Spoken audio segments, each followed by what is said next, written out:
मासूम आफाक फारूकी नए प्रोग्राम के साथ आपके सामने हूँ। मुझे यकीनन पाकिस्तान है और वही बिखरा हुआ मंजर है जिसे समेटने नहीं समेटा जा रहा अब। और जो कहा जाता था, हम भी कहते थे कि खान साहब तल्ले डाल रहे हैं डील के लिए, मगर अब खान साहब के तल्ले शुरू हो गए। और असद तूर की गिरफ्तारी इसी सिलसिले में हुई, कल भी बताया था। और बात यह है कि आप सियासतदानों के गंदगी भी ले आए, उनके ऑडियो वीडियो ले आए, कोई नहीं बोलता। उनके बारे में बात न करें कि इन्होंने सलीम शहजाद को इसलिए मार दिया था कि कराची के एयरबेस पे जो हमला हुआ था तो उसने ये खबर दे दी थी कि अंदर के लोग दहशतगर्दों से मिले हुए थे। बस उसका ये जुर्म था। मैं उसकी बहुत तफसील जानता हूँ, मगर क्या फ़ायदा उस रियासत में। तो आपने देखा कि वज़ीर आज़म आया, निगरान वज़ीर आज़म की जिस बेहयाई ढिठाई के साथ उसने डिफेंसिव था वो, जितना स्टेट के लिए उसके नज़दीक कोई वैल्यू नहीं है, क्योंकि ये ओहदा उसे मिला ही इसलिए था। खैर, तो बात यह है कि आपके इलेक्शन तो मुकम्मल मुतनाज़ा हो चुके। यूरोपीय यूनियन से लेकर अमेरिका, अमेरिका से लेकर बरतानिया, और जहाँ जहाँ चले जाइए रही सही कसर जो है इंटरनेशनल तंजीमें हैं उन्होंने भी, और आज मोडीज ने उसे मुतनाज़ा तरीन करार दे दिया। मोडीज में है जो आपकी इकॉनमी की रेटिंग करता है। ऐसे में खान साहब का खत कि जिसमें मुतालबा है 30% आप इलेक्शन को ऑडिट करवाएं, उनको चेक करवाएं, रिकाउंटिंग, सारी चीज़ें, और अपने तौर पे करवाएं। जो फापन और दूसरी तंजीमों ने कहा है कि जनाब इसको फिक्स किया जाना चाहिए। और ऐसे मुल्कों को पैसा देना जिनके अनसर्टेनिटी हो, जहाँ जमहूरियत और वोट लूट लिया जाता हो, अवाम की विल के साथ ही ना हो, तो अवाम के नाम पे कर्जा लिया जाता है, लूटा लिया जाता है। उसका यही सबब था ना। ठीक है कि खान साहब अमेरिका के खिलाफ भी हैं और साइफर का इल्ज़ाम भी लगाते हैं जो फेक एंड फॉल्स है। साथ में वो इंटरनेशनल तंजीमों से ये भी कहते हैं कि जनाब मेक श्योर करवाएं। आपको याद है मैंने एक प्रोग्राम में बलूचिस्तान के बलोचियों से कहा था कि आप इस रियासत से कुछ ना मांगे, ये रियासत बिक चुकी है ऑलमोस्ट। बलूचिस्तान तो ऑलमोस्ट सब बिक चुका है ना, तो जिन्होंने खरीदा है उनके पास जाइए। खान साहब ने वही रास्ता इख्तियार किया है कि जो इस मुल्क को अब चला रहे हैं, खान साहब उनके दरवाजे खटखटा रहे हैं। खान साहब की सियासत तो सबको पता है, मैं उस पर क्या तबसरा करूं। ये दौर उनका है, ये सितारा कह लें, किस्मत कह लें। जब तक खान साहब को हुकूमत नहीं मिलती, अब एक बार खान साहब टलने वाले नहीं हैं। और ना उनका लोगों पर से भूत उतरना है कि बहुत से लोग भी कह रहे हैं कि खान साहब की सियासत, मैंने भी कहा है कि अगर ये टर्म पूरा हो जाए, पोजीशन में बैठ जाएं, तो सियासत उनकी ख़त्म हो जाएगी। मगर जिस तरह से इंतखाबात हुए और जिसने बड़े पैमाने पे रिग्ड, उन्हें पूरी दुनिया ने करार दे दिया, आवाम ने करार दे दिया। देखें, मैं सर्वेस पे नहीं जाऊंगा कि 54% लोगों ने पाकिस्तान के इंतखाबात को मुकम्मल ठीक करार दे दिया, मुतमईन है लोग। और बहुत कम लोग जो है ना, 41%, पता नहीं 39% जो है ना, वो गैर मुतमईन है। तो इन सर्वे की कोई हैसियत नहीं है। कोई एक शख्स नहीं है जो ये ना कहता हो कि ये रिग्ड नहीं है। कोई तंजीम कहता है, कोई उदासी से कहता है, कोई तमस्खर उड़ा के कहता है, कोई गुस्से से कहता है, मगर कहते सब है। और इंटरनेशनल कम्युनिटी भी कह रही है। अब इस सिचुएशन में एक अनसर्टेनिटी है, इसे कहते हैं सियासी अदम इस्तेहकाम उर्दू में, और इंस्टेबिलिटी जो कहलाती है, उसमें आप इकॉनमी दावे नवाज शरीफ आके पार्लिमानी इजलास से खिताब करके, मगर आप उनका लहजा देखें जो मुझे उम्मीद नहीं थी उनसे, कि हमारा उन मुखालिफों से, मतलब गुस्सा भरा हुआ है अभी भी उन मुखालिफों से हमारा सामना है जो मंतिक को भी नहीं समझते हैं, लॉजिक को। न समझते हैं न समझना चाहते हैं। ये बात दुरुस्त है कि जमहूरियत में बैठना तो पड़ेगा, मगर जिस गुस्से का इजहार किया वो नहीं करना चाहिए था। और अभी तो आप कह रहे हैं ना 1.5-2 साल लगेंगे कि जनाब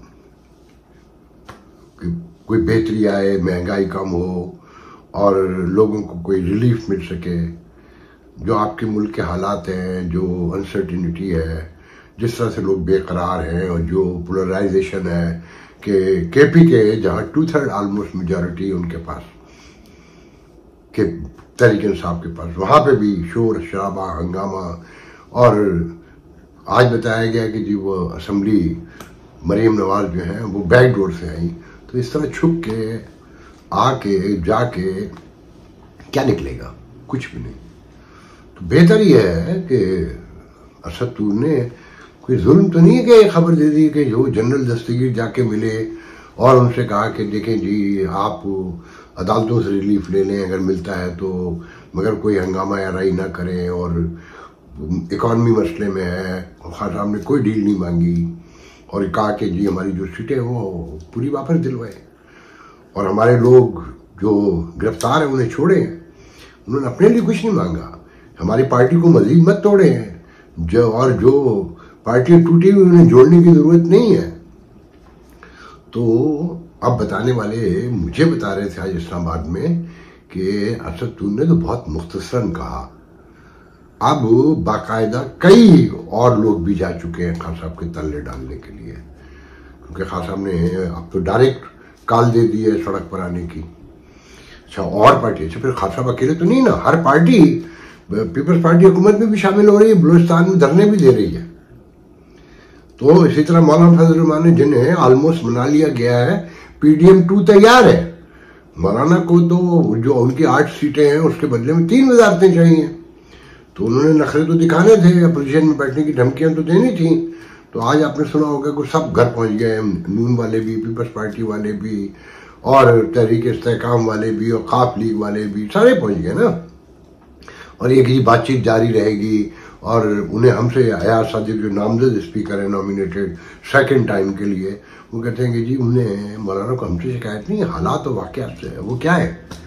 लूट मार हुई है ना। अच्छा, फिर आप ये देखें कि ये इकॉनमी दुरुस्त करेंगे, उसका जो नवाज शरीफ का जो बिहेवियर था, एटीट्यूड था, आपने नोट किया कि एक तरफ वो ख्वाजा से बिठाया हुआ था जो आज ये कह रहा था कि खान साहब ने खत लिखकर एब्सोल्युटली यस और गुलामी मंजूर का नारा लगा दिया है कि IMF तो वो है ना जो बराह रास्त अमेरिका के ज़ेर असर है, सबको पता है। तो वो ख्वाजा आसिफ साइड पे, एक साइड पे बैठे थे, दूसरी पे शहबाज शरीफ बैठे थे, जिनकी साबका दौरे हुकूमत की मियाँ साहब ने बड़ी तारीफें की और इसहाक डार गायब थे। इसका मतलब है कि वो अब सेनेट के चेयरमैन तो बन नहीं सकते क्योंकि स्पीकरशिप तो ले ली आपने, तो सेनेट का चेयरमैन तो पीपल्स पार्टी का होगा।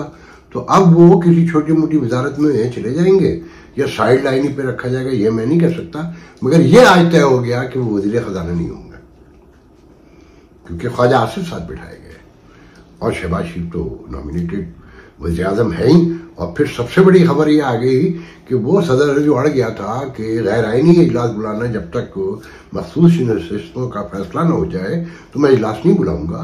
और साबिक स्पीकर राजा परवेज अशरफ उर्फ रेंटल राजा, उसने असम्बली का इजलास बुला लिया था, जिसे JUI के मुर्तजा साहब जो है सेनेटर, उन्होंने भी कहा था गैर आईनी ये इजलास बुलाना। सदर भी गलत कर रहे हैं और ये जो PDM है ये भी गलत कर रही है।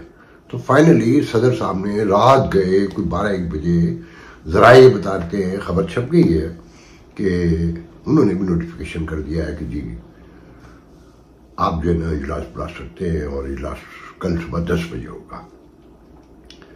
अब इसमें यह है कि इतनी बड़ी अपोजिशन के साथ और जो इलेक्शन को फ्रॉड कहती हो उसके साथ पूरी दुनिया भी हो और फिर आपके दरमियान ब्लैकमेलिंग भी हो कि पीपल्स पार्टी अपना खेल खेल रही है, MKM 22 सीटें लेके इधर उधर देख रही है कि हम कहाँ फंस गए हैं। मैंने कल आपको कहा था ना कि गवर्नर जो है टसूरी को नहीं मान रहे जरदारी साहब, तो आज MKM ने खुद मान लिया ना कि एन मुमकिन है कि मुस्लिम लीग अपना गवर्नर लेकर आए, कि केपी के और पंजाब में जो गवर्नर हैं वो पीपल्स पार्टी के हैं और बलूचिस्तान में और सिंध में मुस्लिम लीग नून के हैं। वो देंगे इन्हीं को, मगर टसूरी को नहीं देंगे। अब नया नाम एक साथ में आज हैदर अली साहब का भी आ गया है कि वो इलेक्शन नहीं लड़ सकते थे, उनकी सिटीजनशिप का मसला था, सब वो खुद बता चुके हैं। तो अब उन्हें गवर्नर राब्ता कमेटी ने उनके नाम पे भी कंसीडर किया है और पीपल्स पार्टी के जराए भी ये बताते हैं कि जी वो मुमकिन है, वरना नसरीन जलील और एक दूसरी खातून है उनका नाम भी है, खुशबू शाद अपनी लॉबिंग कर रही है, वो मैं आपको पहले बता चुका हूँ। मगर ये हुकूमत चलने वाली नहीं है। बेहतर यही है, कल एक फोरम था परसों कराची में, शायद लिटरेरी फोरम कोई, वहाँ शब्बर जैदी थे, फैसल सिद्दीकी थे, तो he is a big time intellectual जो सुप्रीम कोर्ट के कॉन्स्टिट्यूशनल लॉयर भी हैं, डॉन में कॉलम भी लिखते हैं, ह्यूमन राइट्स के हवाले से बड़ा काम है और बड़ा नाम है। उन्होंने साफ बता दिया, उनका हमें नहीं पता कि हम घर जाएंगे कि नहीं जाएंगे, मगर पहले 50-50 पे गुजारा हो रहा था कि 50 कॉन्स्टिट्यूशनल काम हो जाते थे, 50% उनकी चलती थी, मगर अब वो कह रहे नहीं 80% लेना है हमने, 70 से 80%। और ये इंतखाबात उसी का हिस्सा। हम तो ये कहते हैं कि भाई 70% इंतखाबात तो दुरुस्त होने दो ना, ताकि दुनिया में मुंह दिखाने के काबिल भी रहे और मामलात भी हल होते रहे, चलते रहे। फिर 18वीं तरमीम के लिए मैं एक तवील अरसे से आपको बता रहा हूं ना कि शब्बर जैदी ने खुल के कह दिया कि सूबों को ग्रॉस में से पैसे मिल जाते हैं 18वीं तरमीम के तहत, और वहां सिर्फ इंटरेस्ट देने के और फौज के पैसे ले जाते हैं जो पूरे नहीं पड़ रहे, इसलिए 18वीं तरमीम का खात्मा चाहते हैं।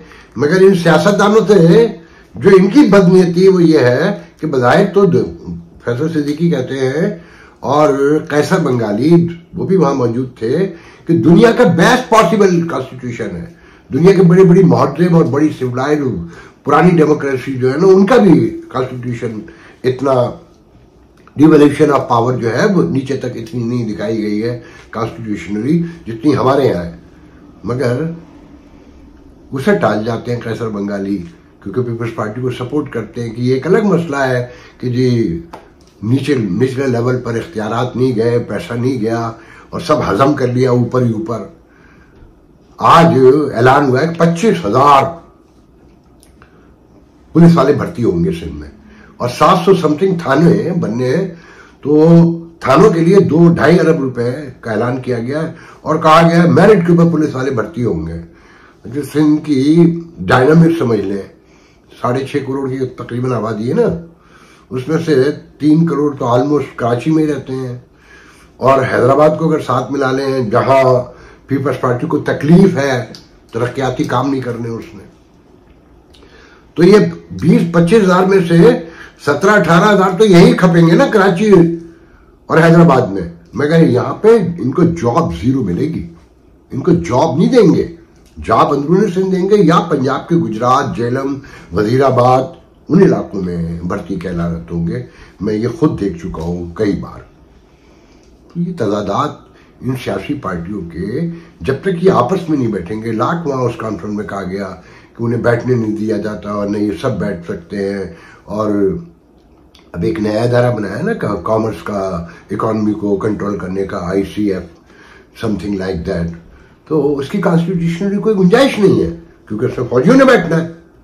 बात यह है कि इमरान खान या जरदारी या MKM या मौलाना फजल रहमान की तो बड़ा कमाल जुमला कहा शब्बर जैदी ने, उन्होंने कहा कि इसको तो एग्जाइल कर दो और बिलावल और नवाज शरीफ बैठकर जेल जाएं और उसे लेकर आए और कहें कि तू वज़ीर आज़म बनेगा। अगर ये मुत्तहद हो जाएं तो वो कुछ भी नहीं कर सकते। वो वजारत दाखिला वो पहले चला रहे थे, डिफेंस तो वो चलाते ही चलाते हैं, फॉरेन मिनिस्ट्री भी चलाते हैं, इकोनॉमी भी उन्होंने कंट्रोल कर ली एक गैर कॉन्स्टिट्यूशनल अनकॉन्स्टिट्यूशनल अंदाज में। और ये सब सियासतदान राजी हैं, तैयार हैं, क्योंकि एक कहता है कि मैं इन चोरों के साथ नहीं बैठूंगा, जो असल चोर हैं पहले उनके साथ काम करता रहा, उसके बाद उनके तले डालता रहा। अब हालात इतने हो गए कि अवाम का शऊर ही नहीं है कोई, अब वो तले डाल रहे हैं और इनकी सुलह होगी, आप देख लीजिएगा। ये हुकूमत बहुत चलेगी तो 1 आध साल चल जाएगी, इससे ज्यादा तो नहीं चलनी ना। इससे ज्यादा तो कोई तस्वुर भी नहीं कर सकता। पहले तो 2 साल कह रहे थे ना, जो मुझे हालात नजर आ रहे हैं वो 1-1.5 साल से ज्यादा एट द मोस्ट चलते हुए नहीं नजर आते। फिर जो इनकी दरमियान जूतों में दाल बटेगी, देखे ना कराची एमकेएम को 17 सीटें दिलवाई, जैसे भी दिलवाई 22 हो गई। अब उसके बाद कराची को क्या मिलना है? वही लड़ाइयाँ, वही दंगे, वही फसाद। मतलब कल ही कराची में 2 डाकू मार दिए लोगों ने, कि हर तरफ लूटमार हो रही है।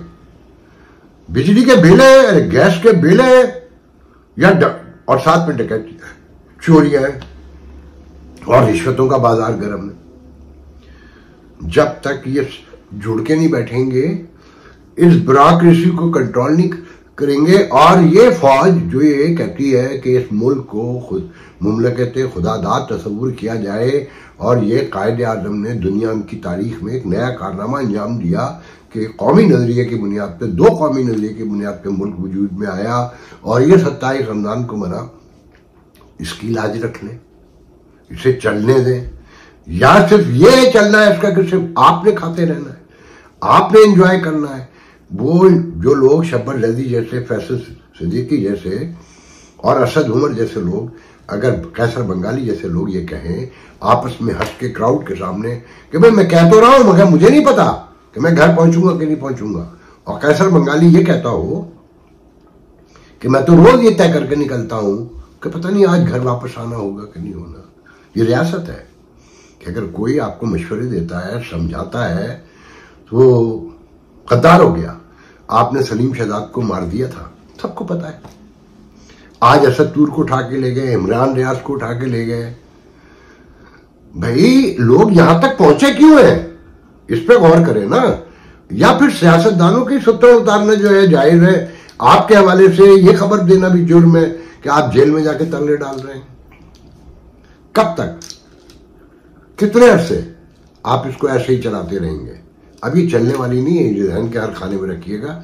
बस अब ये एंड पर जा रही है, या तो ये दुरुस्त होने जा रही है या ये अब खत्म होने जा रही है।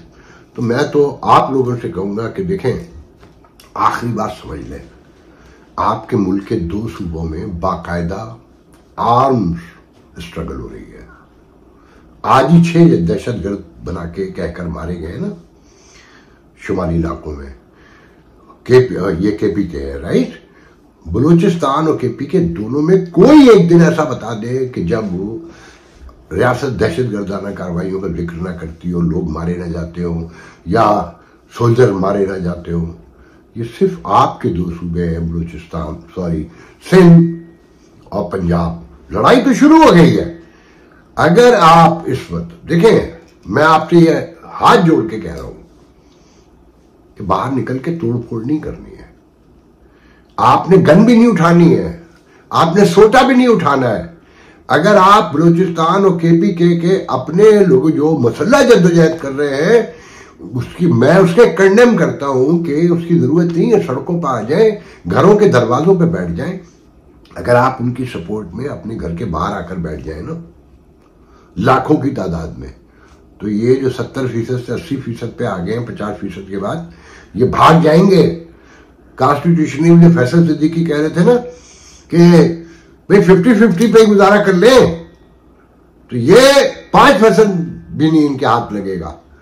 मगर पंजाबियों ने और ये सिंधी और उर्दू बोलने वालों ने सिर्फ मरना सीखा है, या उनके साथ मिलके जाके मरना सीखा है। अपने हुकूक के लिए नहीं निकलना। जब तक आप लोग नहीं निकले, मैं आज हिमायत करके कहता हूं कि देखिए खान साहब को तो हम उतार लेंगे आराम से। खान साहब चलने वाला मटेरियल नहीं है, मैं साफ कह रहा हूं। मगर इस वक्त खान साहब की हिमायत करें। उन्होंने बाहर निकलने को कहा है ना। अगर हर शहर में, कराची 3 करोड़ की आबादी क्लेम करते हैं ना, 10 लाख लोग और वोट भी कहते हैं ये पीटीआई को हमने दिया है, तो बाहर निकले ना। 10 लाख लोग ही बाहर निकल आए। कितने % बनते हैं 3 करोड़ में 10 लाख? 3% ही, 3.25% ही बनते हैं ना। ऐसी लाहौर में निकल आए, पिंडी में, पिशावर में, कोयटा में, मुख्तलिफ और 10, 15, 20 शहरों में। आपके मसाइल हल हो जाएंगे। ये आखिरी रिग्ड इलेक्शन होगा फिर। और दावे से कहता हूं कि ये सारी पार्टियां एब्सलीट होने जा रही हैं।